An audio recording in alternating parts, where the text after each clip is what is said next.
appreciate everybody taking the time to be on the call here today. We're going to discuss using technology to improve profits, and I'm pleased to announce that we have 3 industry experts in the IT realm that are going to join us today and share some of their insights in how petroleum marketers and convenience retailers can do what we want to do, which is use technology to improve profits. The first guy that's going to be on the call is Johnny Bertucci of Rologic. And Johnny owns Rologic, and they do a lot of software development programs for firms in the industry. We also have Alan Getz with WEX Fuel Management, and Alan's going to be talking a bit about the 5 best practices for buying bulk fuel. And then lastly, we'll follow up with Glenn Turner, President and CEO of Firestream Worldwide. And Glenn's going to talk a bit about proactive business alerting and process automation in the back office. So I'm excited to hear what Glenn has to say as well. So it should be a good time. Couple ground rules here. Because so many folks are on the call, I have everybody muted in the background. And if you have a question that comes up, please feel free to type in your dialog box and send it over to me. At the end of the time, we'll have a brief Q&A wrap-up. So if you send a question, we'll be able to either address it at the end of the individual speaker's time or address it at the close of the call. So again, appreciate everybody's time, and we'll go ahead and get started. So Johnny, I am going to turn the controls over to you and allow you the opportunity to share a little bit about SaaS and mobile devices and how firms can use those to better their businesses. Okay. Awesome. Pleased to be here. Again, my name is Johnny Bertucci, and just a 15-second history of who I am. I've been doing software development for about 35 years now. Specifically doing software development for the petroleum marketing industry for the last 23 years. In 1994, I got involved with David Nelson and his study groups and became the software developer for all of the study groups software. And then in 2007, because of the encouragement of many of the petroleum marketers that we were working with, especially those in study groups, they encouraged me to form a company called Rologic and focus exclusively on petroleum marketer software. So since that time, we've been doing pretty much nothing but focusing on petroleum marketer software. I've been, asked to talk about some technology and some of the things going on in the IT world. And certainly in the IT world, there's no lack of buzzwords to describe things, and there'll probably be some buzzwords thrown around today. But there are some cool technologies that are converging to really make for some some cool solutions and some ways that that businesses can take advantage of these technologies. One of the ones is software as a service, or cloud-based computing. Certainly with the smartphone, iPhone, Androids, the GPS technology that's inherent in those phones. Combine that with the ability to connect to the internet, and now you really got some tools you can play with to make some things happen. And then another area I want to kind of just address briefly is just standardized data and data structures and methods.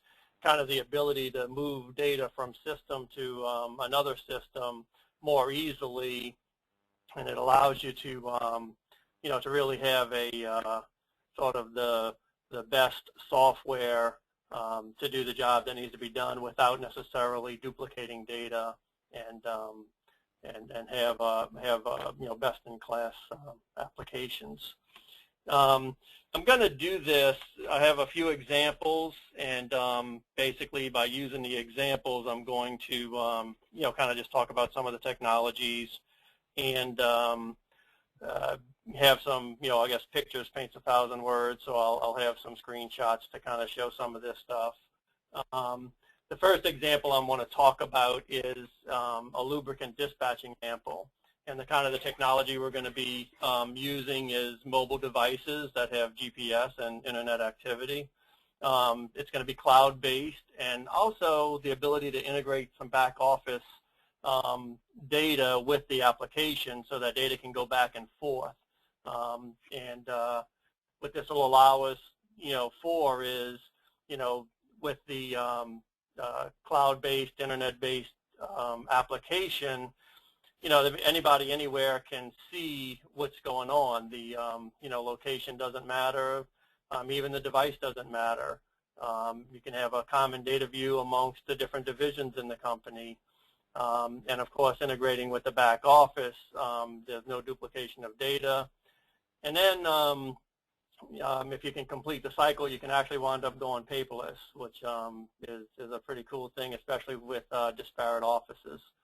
So I'm just going to go through this example. It's a, like I said, it's a lubricant dispatching example, and kind of show some of the things that it can do. Here's a screenshot of a dispatching screen, if you will, but there's a lot of stuff going on here that's pretty cool. For instance, the unscheduled orders on the left-hand side are being filled automatically through a web service using some XML standards to push the orders out of the accounting system, the back office system, into this lubricant dispatching software. So nobody's retyping in orders. Once the orders are typed into the back office application, the accounting package, they automatically flow over to this application for a dispatcher to be able to load the order onto a truck. You'll notice that on one of the trucks, the truck 103, that there's a check mark and the order is in green, which indicates that the order has been delivered. Again, the order got delivered, and the information is conveyed immediately, to anyone that's, looking at this screen, showing that that information is conveyed, so that customers calling in or order centers who need that information can actually see that information real time. The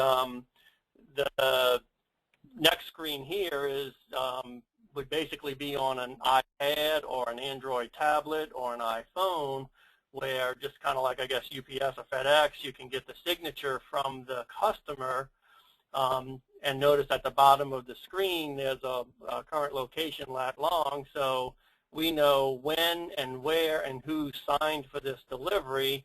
And once that has taken place, we know that that information conveyed back to all the players that need it, and a receipt is emailed, to the customer.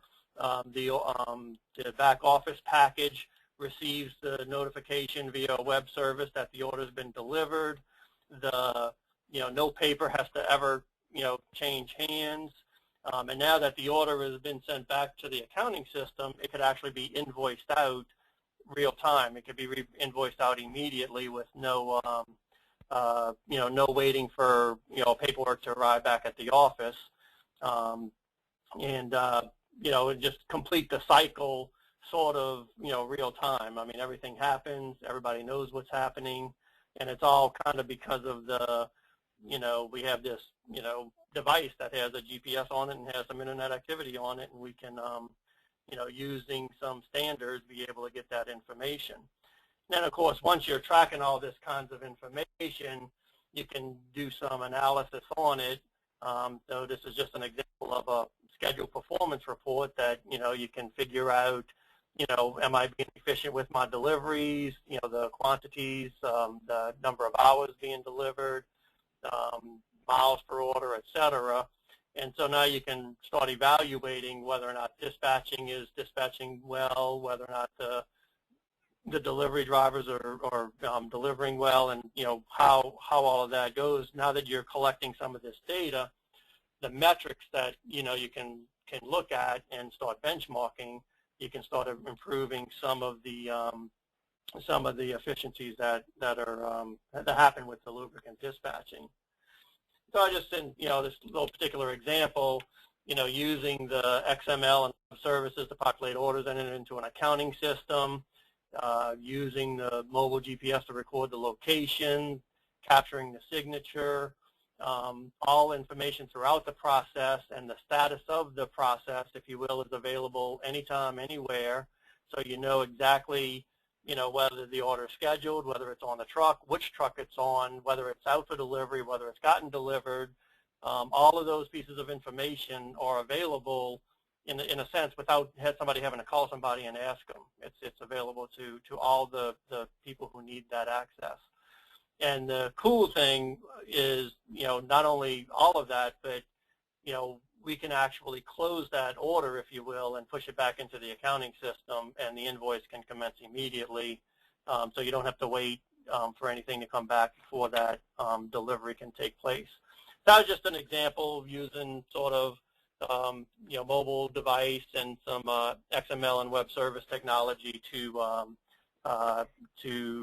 if you will, take a process and, as I would say, like tie a ribbon around it, have the entire process closed in and working smoothly. Another example I have is a skid tank ROI example, a return on investment on a skid tank. Kind of talk about, mostly this is just cloud-based application, a software as a service with some XML integration. But the cloud aspect of this, I think, is what really makes this application shine. And then the ability to integrate with the back office to get a return on investment on our tanks is sort of like the icing on the cake. This is a second example, again, of just using pictures to tell a story. Most people who have tanks that are being put out in the field have loan agreements, and these tanks are fairly expensive, and to try to get a handle on how many we got, how much they're worth, where are they at, is oftentimes I've been to many petroleum marketers where the loan agreements are in a box in a corner in somebody's office, and to find out exactly what we got, where, and how is a little bit of a challenge. So this is just a web-based application where we can keep track of all of our loan agreements and all of the equipment on the loan agreements, the history of those, of the equipment, of that rental on the loan agreement. And again, because it's web-based, everybody who needs to can have access to it. The actual loan agreements themselves can be tied, to the agreement number, and you can keep track of signed agreements, the equipment on the agreement as they come and go. If a pump breaks and it needs to be replaced, trying to find the agreement, put the new pump on it, et cetera, is usually a challenge. Here it's all everything's online, and it could be done if you have a browser on an iPad and are out in the field doing it. You could actually update the loan agreement. We could take pictures of the installation so that people know exactly kind of what it looks like. If you have to go out and replace something, you know where it is. You won't be in for any surprises. You could actually, get a good handle on things. And again, this is all just a web-based app. It allows you to upload photos and sign documents, keep them all organized. And as you keep them organized, you're much more likely to have a handle on your tanks and your equipment. Now, the icing on the cake is being able to pull some back-end data, some profitability data for those tanks out of your accounting system, and then be able to know whether or not this tank is performing or not. And so you can see, if a tank is out in the field and you're not making as many deliveries as you need to, or the deliveries are not as large as they need to be, and you have another customer that needs a tank, well, rather than buy a new tank, you might be able to move some tanks around and, again, make just better business decisions. And so that happens because we can take some, gross profit data out of a back-end accounting package, marry it to this, skid tank data, and actually do a sophisticated return on investment. And we can do it by product, by salesman, by customer. We can do some usage reports. We could do all kinds of analysis with it, again, because we can marry the data using XML and web services. And so it gives us a way to make better business decisions, based on facts, not guessing. Rather than purchase another tank, maybe move a tank. You can evaluate whether or not your tank size is appropriate. You can hold salesmen accountable when they say this guy's going to buy 1 million gallons of fuel and he's not. And you also have a very accurate inventory, where your tanks are, how many are in your yard, how many are out at the customer, et cetera. Then I'm going to go, I have another example. The third example I have here is a pricing example, and it's basically the technology I guess I want to just talk about, which is very old technology, but simple. It's just FTP and email. Using FTP and email and then some standards, we're able to organize and consolidate some prices, and then also be able to send those prices out as notifications. And so here's just a little log screenshot of every 5 minutes going out getting prices. Most every major application will do this. Just go to DTN and pull in prices. I think what makes this one a little bit more unique is we can go more than to just DTN. We can pull Platts, Opus, just regular emails, any kind of way prices would come in. We can pull them in and organize them, and so now you got a nice little organized grid.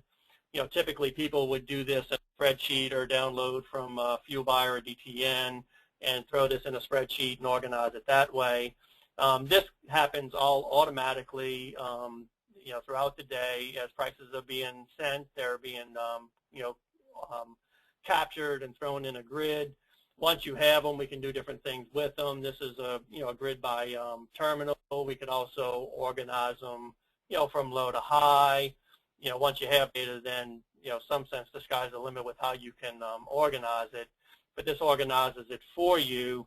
And additionally, once you've got the data, now we can actually do something with it in terms of our customers and being able to send them out. So here's a sample of, okay, I've got some data and I want to determine what's the lowest price for this particular customer, so I can calculate that and send that customer this price.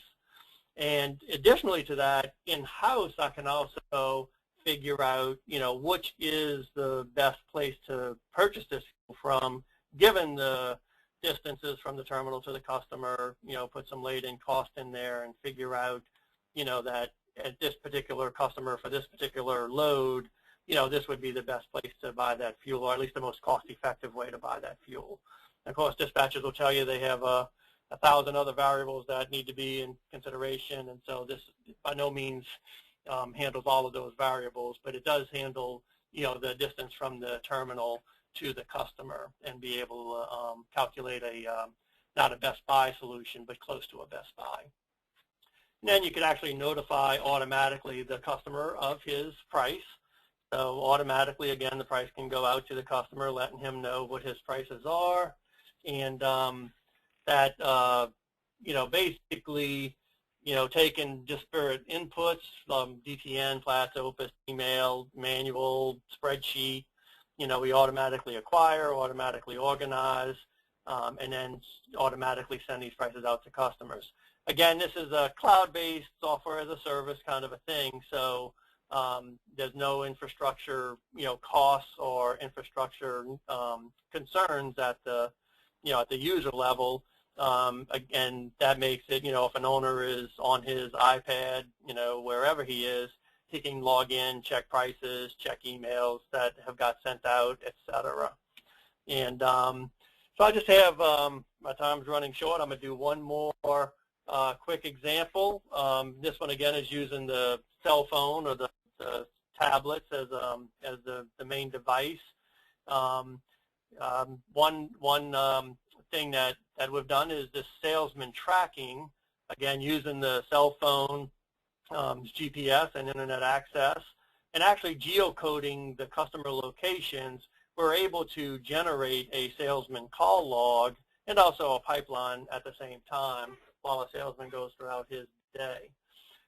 This is a screenshot of a cell phone, an Android cell phone. This also is works on iPhone, iPad, and an Android tablet, where a salesman literally at the beginning of his day can simply click Start Tracking Me, and without touching the application for the rest of the day, it will create a call log for him. And here's a sample call log for throughout the day that got tracked. And if the salesman wrote in comments throughout his day, those comments would also be tracked. And other than typing in the comments, he would not have had to type in any other information on this screen.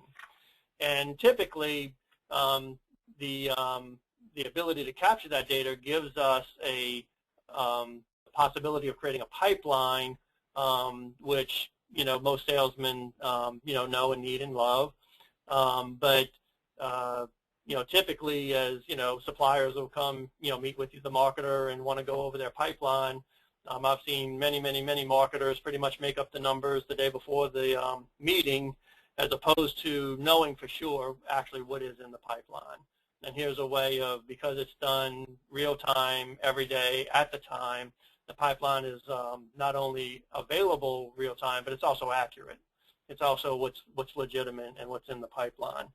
And so a mobile, this mobile device knows where you're at in real time. It builds the log. It can build the pipeline.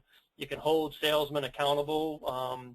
We can, just like the skid tank ROI, we can throw gross profit numbers along with the customer call log to determine how effective this particular salesman is being with his time and with his decision making. And so, in summary, certain technologies are converging. Certainly, the mobile devices. iPhone just came out with a bigger device, or sort of an in-between, the cell phone and the tablet. And all of these devices, they have GPS on them, they have internet access, and because of that, we can do a lot of things with them. It makes for new solutions. If you know where you are and you can type, without, having to type that in, we can do some sophisticated applications with that. And so, that was just an example of some of the technologies that are out there and that people are using to be able to, make better decisions, certainly with the return on investment type stuff, and also just be able to save time by grabbing data from one place, organizing it, and throwing it into another place. There's my contact information, and I'll certainly throw it back over to Jed and for whoever's next up. Yeah, well, thank you, Johnny. My big takeaways here is some of the solutions you provided really are trying to drive paper out of the system. They're trying to increase the speed of communication, both with the customer and then also ultimately back to the back office at home, things that allow you to track assets more efficiently, and then also put more, when you have multiple people that are in a process, being able to use some of this technology to get them into the information loop as opposed to having, like I think the example you said, a file in the back of one person's desk that people may not even know is there. It kind of allows multiple people to have access to that information when they need it, and sounded like the cloud and the way mobile devices have developed and GPS have all opened new doors for greater use of software in a petroleum marketing business. And one question, Johnny, that came up from somebody, are some of these solutions sensitive to the back office system that one has, or can, regardless of what your back office system is, can these solutions be implemented? We've implemented them with a number of back office packages. The more modern back office packages make it easy because typically they're in SQL format and have web services available. But we've attached these applications to a number of back office packages. So we try to be back office agnostic, but we've certainly not attached to every back office, but we have attached to more than just a few. Well, appreciate the feedback, Johnny, or the presentation, I should say. And certainly folks can follow up with Johnny with more questions on their own, or send me some notes and we'll wrap it up at the end with additional questions. And I did just want to clarify that the presentations that are laid in front of you today, I plan to email those out to all the attendees, so you'll have copies of these as well. So Johnny, thank you. I'm going to now turn it over to Alan. And Alan's with WEX Fuel Management. And if I got that right here, Alan, we'll get you up and running. I think everybody can see your screen now. I can see it. I'll let you go ahead and tell us a little bit about 5 best practices for buying fuel, and how do you find the best fuel price as well.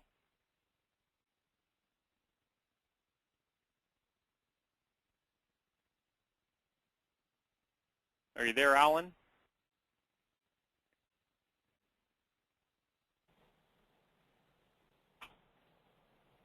Can you hear me? I can hear you now, yeah. Okay, great. Sorry about that, guys. I was talking to a muted phone. My name is Alan Getz, and I'm a channel sales manager for WEX Fuel Management, and I wanted to walk you through some steps today concerning best practices for purchasing bulk fuel and some potential ways that my organization may be able to assist you with those endeavors. So first off, a little bit about us. We are a software service located in the cloud, founded in '99, bought by Wright Express in 2007, and rebranded to WEX Fuel Management in 2013. The group's located in Louisville, Kentucky.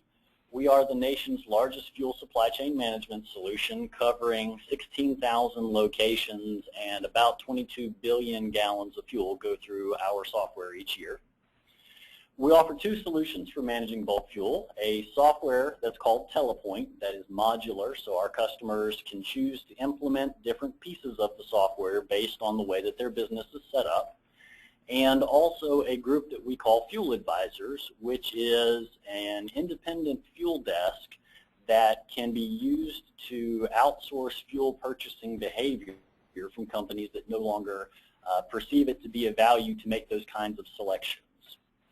So a quick idea of where we fit in the market space. You can see that we fit both from a fleet perspective, fleets that have bulk fuel stored, and also small, medium, and large jobbers or retailers are also using our solution to manage their fuel. So what I wanted to do today was walk you through what we consider to be 5 of the best practices for buying bulk fuel. The first being to secure an index-based contract for the majority of your fuel. The second being to leave yourself a little space to work in spot purchases. The third being practicing intelligent market timing.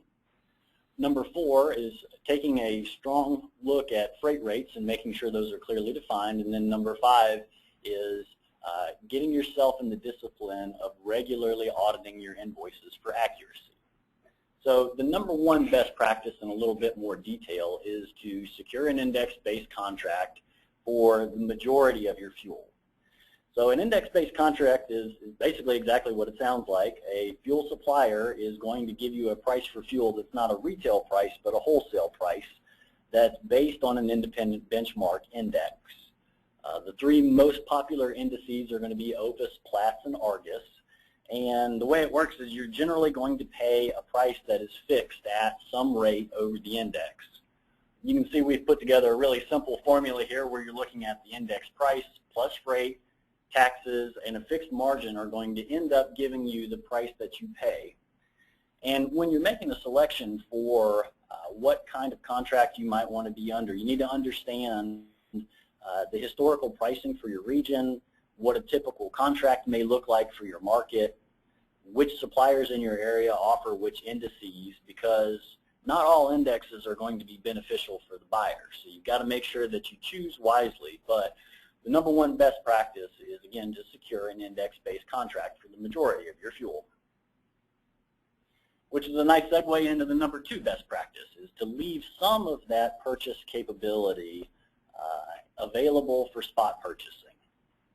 So the downside to index-based pricing is that if market prices fall below your index, then you're stuck footing the bill for the difference. So committing 100% of your fuel volume to an index, really that's going to leave you chained to the benchmark, which means you can't outperform it or avoid overpaying if fuel prices rise. Just like a stock portfolio, too little exposure can be just as bad as too much exposure. And that's why you need to leave some of your volume available for spot purchasing. We recommend 20 to 30%. That number seems to give our customers just enough space to be able to take advantage of a swing in the market without having to expose themselves to too much risk. So the number 2 best practice is to make sure that you're not tying in 100% of your fuel under contract, but rather leaving some room for spot. The number 3 best practice that we like to tell our customers is that the market moves up and down, and everyone knows that. But sometimes the market will telegraph out its intentions to people who are paying attention. And if you're paying attention, you can get ahead of the 8 ball on price changes that may have an impact on your bottom line. So if we're looking at some of the factors that influence how fuel is traded on the NYMEX, we're talking about political events and changes in pipeline, changes in formulation, regulation, production spikes, holiday travel. All these things can make a big impact on what's going to happen to the market. And an example of this, say if a hurricane was coming. Hurricanes are big, slow-moving storms, and though while you can't predict exactly where it's going to make landfall, if you're operating in the Gulf area, you can make an assumption that it's going to impact your business and that perhaps it's a good idea to go ahead and stuff those tanks as full as you can in case there's going to be some kind of supply disruption or just in general purchase behaviors are going to start getting stronger. So the number 3 best practice that we recommend is that our customers try and pay attention to what's going on in the world and practice market timing rather than getting into bad habits or perhaps even the easy habits of just ordering fuel when it's convenient to order fuel. Does that lead you to exposure if you're wrong on, perhaps the direction of the price movement to the event, say it's political turmoil or something over in Ukraine, and you think that'll drive prices up and it ends up doing the opposite? Sure, it is somewhat of a guessing game. However, some things are going to be universal. So if there's going to be unrest in the Middle East, it's going to impact pricing. If there's a refinery that you're using to end up getting your product from, and that refinery has announced that it's going to have some kind of scheduled maintenance, you may need to look at making your fuel purchases elsewhere or adjusting those fuel purchase behaviors. And if you're not paying attention to the market, if you're not keeping an eye on these things that can influence pricing, then you can get caught blindsided by that. Mm-hmm. The number 4 best practice that we recommend to our customers is to negotiate for clearly defined freight rates with your carriers. So most freight carriers base their rates on some combination of the National Diesel Fuel Index. And there is a potential for surcharges and other charges to be added in there like demurrage, and that's fine. That's the way that the business is done. But customers who don't understand how their freight rates are put together may have done an excellent job of numbers 1, 2, and 3 that we've discussed, and they just lost all the money that they saved on number 4. So being able to make sure that you can clearly define what your freight rates are based on is going to have a huge impact on making smart decisions on your fuel purchasing. The number 5 best practice that we like to talk about is auditing your invoices for accuracy. It's very easy, especially the larger your organization gets, to quit paying attention to the details of what's being billed on your invoices. And in our industry, in our space, we say an average of 10% of invoices are billed in some way outside of the agreed upon terms. And an average cost outside 5 cents per gallon whenever an invoice is wrong. I'll give you an example here on your screen. You're looking at an invoice from a customer that was presented back in 2012 where the customer took 6,000 gallons of unleaded fuel at $3.78 per gallon. Well, the unleaded price for the day was $2.74. The diesel price for the day was $3.78. And this is an issue where the supplier probably, they didn't do this out of malice. This was somebody fat-fingered in the wrong price. So they punched in the diesel price rather than the gas price for 6,000 gallons, and the difference between the two was about $1 a gallon. So that's $6 grand. Add on top of it insult to injury, and you've got about a couple $100 here of freight and surcharges that were billed outside of the regular contract terms. So $6,200 on a single invoice the wrong way. And if you're not in the regular habit of auditing your invoices, this is something that can have a major impact on your bottom line. So a little bit about us and how we help in this space. Our software solution helps people monitor, manage, and optimize their bulk fuel procurement. The modules that we offer our customers help them cut down on transportation and administration costs, helps them reduce inventory levels in the ground so that they have a more nimble way of bringing their business to market. And I'll not go through all these points, but the tool that we offer that a lot of these points in the presentation have been addressed with is a tool called Smart Buy.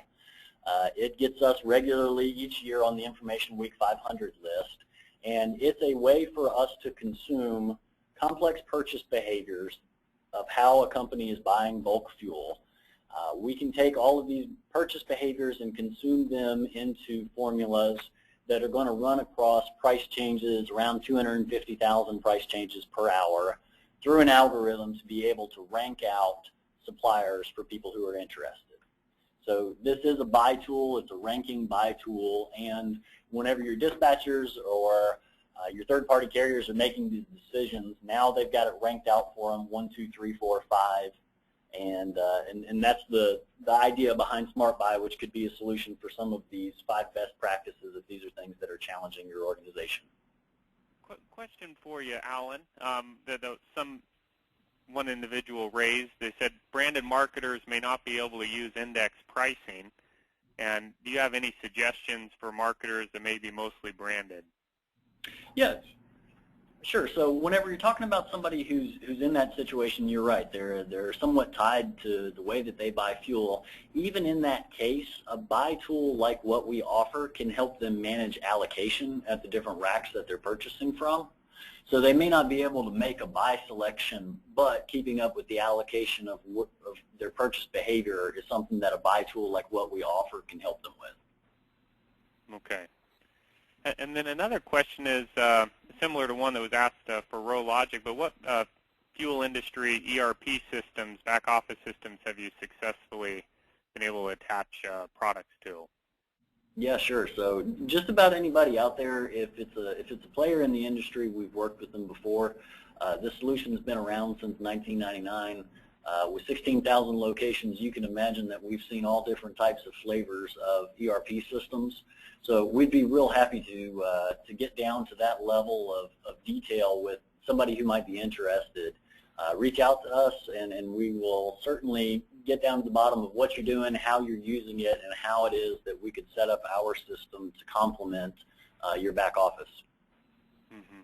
And one last question. You said the majority of fuel, I think in bullet point number 1, to go ahead and try to contract up against an index, and there are really those 3 indices out there, Opus, Argus, and Platts.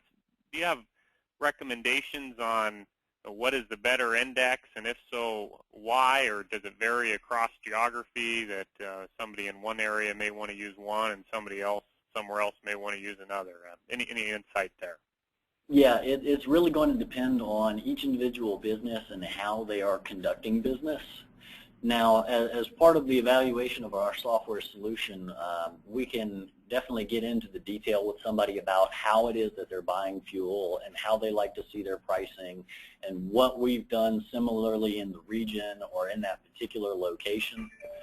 So it does get very customized. I would be hesitant to try and throw out a blanket statement like one's better than the other.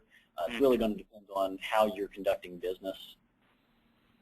Yeah, and follow-up question, does Smart Buy track allocation on a daily, weekly, monthly basis, all of the above? All of the above. Okay, so fairly flexible system then.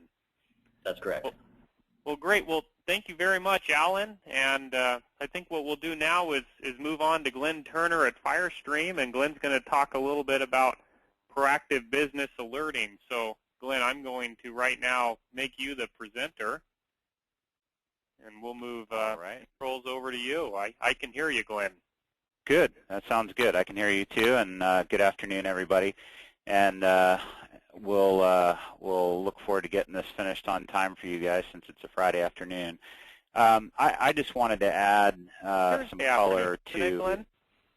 Yeah, well, you're right. I don't know why I was thinking it was Friday afternoon. You're right. It is Thursday. Just wanted afternoon. to make sure I wasn't missing something. All right. Maybe in my mind I want it to be Friday. Anyway, I wanted to take this opportunity to really add some color to both Johnny and Alan's remarks. They both focused on ways to sort of improve the efficiency of your business.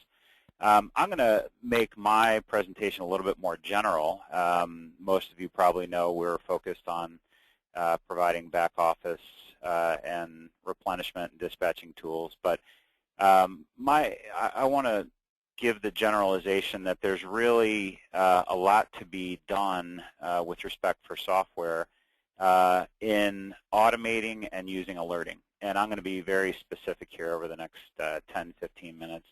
And I'll give you some specific examples of what I mean by automate. But in all cases, whether you implement our technology or technology from WEX or RowLogic or any of the other software companies out there, a lot of people tend to buy software and stop short of maximizing the automation that they do. And again, I'll be specific about that in a second. The second thing that's kind of important is a lot of the people that we have met over the years think that when they buy software, it's magic ointment and it's automatically going to take care of having a good business and well thought out business practices. And one of the big things I would say is you've got to have clearly defined processes for everything, how you buy fuel, how you set freight rates, how you invoice, how you pay suppliers.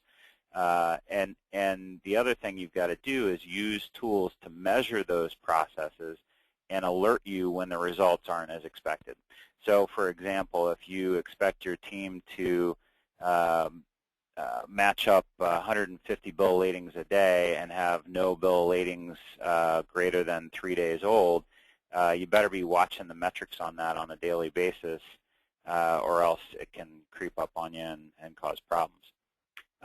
One fine point that I'll make before I get into the examples on automation and alerting is that there's a big difference between pushing data and pulling data. And what do I specifically mean by that? Pretty much all software out there has the ability to produce reports. And if your means of finding out whether or not you're running your business at a profitable level or whether you're processing orders as quickly as you need to or replenishing inventory as quickly as you need to, if your means to finding that out is by having some human in your business run a report, that's probably going to fall short of having your business operate at optimum efficiency. We call running reports pulling data, meaning you've got to go in and initiate an extraction of data and look at it to tell you that you are or not doing the right thing. We really want to see and encourage our customers to push data, meaning when there's a problem, have your systems that you use tell you that there's a problem. Or when there's something to celebrate, have your systems push that to you so that you get it when you need it and you can make decisions about it. So let's get a little bit into the details here. What is proactive business alerting? That is when your software notifies you, meaning you, the people within your company, or your customers when you need to know something, and as soon as you need to know it.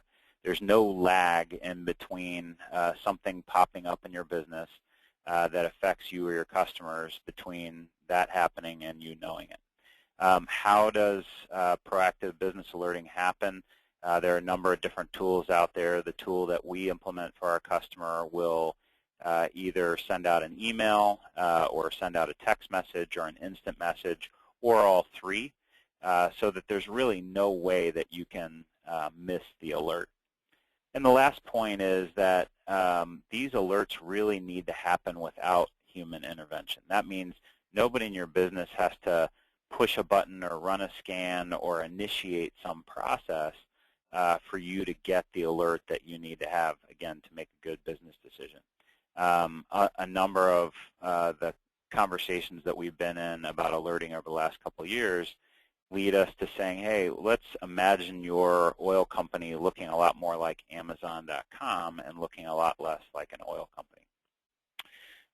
So what kind of alerts? There's really two big buckets of alerts. There's internal alerts and external alerts. External alerts we'll talk about in a second, but internal alerts are for things like setup errors or orders that are being flowing through the system that have a margin that's less than your target margin.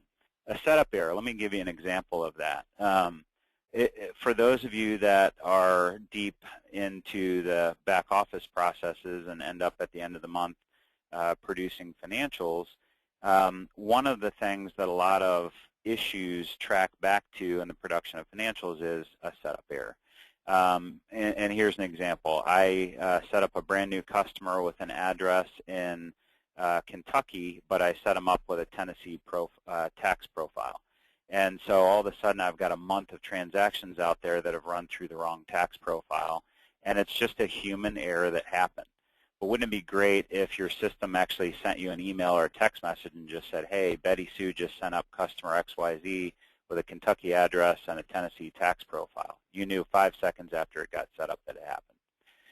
Some of the other kinds of internal alerting that are valuable are tracking daily activity against goals, like number of invoices sent out, number of invoices from suppliers processed, BOLs matched, gallons flowing through your bulk plants, cases sold to customers, managing credit, like people that are approaching credit limits so that you can maybe have some conversations through salespeople, managing supply contracts and allocation. I thought that screen that Alan showed in SmartBuy was great. He was down in the nuts and bolts, and you could see that the allocation of one of their products available at a certain supplier and supply point was, like 1/5, meaning there was plenty of room on that particular contract. But another thing that you can layer in on top of that is alerting about where you stand periodically with your contracts and allocation. If you're like most marketers these days, you've got multiple contracts and multiple allocations across multiple supply points. It'd be great if you sort of got a hot list of places where you had plenty of allocation and places where you were limited on allocation, both by email and by text every morning, and then maybe again midday. I've talked to a number of you guys over the years. Many of you seem to be implementing CRM systems. There's a lot of data locked up in CRM systems that would be handy to have in more of a real-time basis. You can put that into alerts, and I'll show you an example of that here in a minute. And finally, another example of an internal alert is inventory related. For example, a trigger for repackaging, or a trigger for a transfer from one warehouse to another, or a trigger for reordering from a certain supplier. What are some external alerts? And I forgot to change the word there. The word at the end of the sentence, it should read external, but some examples of external alerts are order confirmation or payment confirmation, recognizing a customer who's increased their volume month over month or week over week, alerts about contract commitment levels. For example, if you've got retail customers that are on a long-term branded contract with you and they're supposed to be selling a certain number of gallons, it's good to keep them informed in real time of where they stand. Or things like tax exemptions that are about to expire or tax rate changes that are about to go into effect. All of those things can be sent out by email, text, or instant message without someone inside your business having to initiate them. I'll show you some examples here. Here's some push message examples. This is there's an issue down in Texas where when customers reach a certain point in purchasing dyed diesel, that you've got to start charging them tax even though they're purchasing dyed diesel. So I've kind of cut off the names of the customers here, but you can see the a nicely formatted email goes out saying the following clients' dyed diesel purchases are approaching or over the limit for the month of May, and then it will list out the customers and their limit level, et cetera. This one's a simple daily notification about how many invoices have been created and the age of the oldest invoice in relative terms based on how old the bill of lading was. So things like that that really help you figure out whether or not you're running the business efficiently or that you're about to approach an issue that you need to talk to a customer about. I mentioned that I would briefly hit on some CRM examples and the fact that there's lots of data locked up in CRM systems. You know, the example that Johnny showed where a lot of notes were put in there, one of the things I'm finding as I talk to our customers that have implemented CRM is they don't read the notes that people put in. So you can use an alerting system to push the notes out to people so that they can be read. So yes, even though you could log into the web and see the notes, if you're sitting there on your smartphone at your kid's soccer game waiting for that to start, if you could pull up an alert in email and flip through some CRM conversations, you might really find some value from that. So I'll go ahead and move on and talk specifically about automation. And there are really 5 automation points that we harp on as we talk to marketers. And when I say marketers, by the way, this is across the spectrum of lines of business, whether you're doing lubes or card lock or a combination of all, or you've got some retail stations.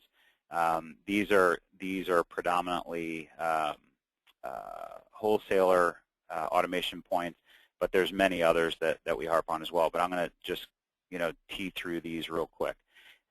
If you're not automatically getting rack prices imported in, that is something you should really look to automate.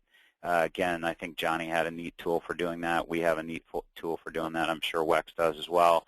But there's no reason that you shouldn't be automatically importing in rack prices at this point. When I got into this business 14 years ago, there were many people still keying rack prices. And shockingly, today we still talk to marketers that are keying in rack prices or keying in indices. It just doesn't make any sense. It's not an efficient use of your people's time. The second one that's a key automation point is use EBOLs where they're available. They're not universally available yet, but it's becoming more and more available at the terminals around the country. You can quickly get an EBOL, like within 15 minutes after pulling, that shows gross and net gallons and destination state and BOL number and things like that.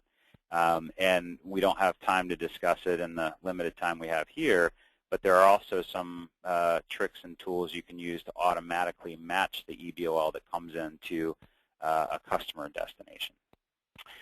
Third automation point is supplier invoices. Absolutely, you should be downloading those and processing those against your back office system. You shouldn't be hand keying supplier invoices. Same with dealer credit cards. I know there's a number of branded and unbranded dealers out there that intercept credit cards. And if you've got one or two dealers, this isn't a big deal. But if you've got 25 or 50 or 100 or 300 dealers, you absolutely should be downloading daily credit card batches in gross, net, and fees, and be able to properly apply those to your dealer's accounts, as well as properly apply the credit that you expect from the supplier. And finally, of course, draft notices, which is sort of the end of the financial process for supplier billing. So those are the 5 key things. Again, everyone should be leveraging those to some extent in your business. If you don't, what's going to happen is as you add volume or activity to your business, you're going to find yourself having to add people to your office, which is expensive. I did want to make a point that, and it's somewhat similar to the point that that Alan was making, is really, if you are managing freight and customer pricing on an automated basis, you should be able to automatically generate invoices by quickly gathering in what was delivered, whether it's lubricants or fuel. You should be able to fairly quickly generate an invoice and get it out the door. So I'll go ahead and wrap up by saying, again, thank you for giving us an opportunity to participate in this webinar. And Jed, if there's any questions, I'd be happy to take those. Yeah, and folks, please feel free to send those questions in. And Glenn, I really like that point that you were driving home about automation. I mean, these petroleum marketing firms, I think most folks understand that labor is the biggest operating expense, and to the extent that firms can increase automation, they can free up time that employees are doing to engage in more productive activities. And the other nice piece is where a lot of folks are keying stuff in is it decreases human error as well. So the few different Totally agree. Yeah. As I mentioned, everybody, I appreciate having you on the call. I plan to send out the slides to each of you, as well as a link to the rebroadcast should you want to share it with other people in your firm. And I will, again, pull up all the guys' contact information, which is on this slide here for Johnny Bertucci, Alan, and Glenn. I really appreciate all three of you guys taking the time to help us understand how we might be able to use technology in our business to make it more profitable. So with that, appreciate you guys. Wish you well. Goodbye.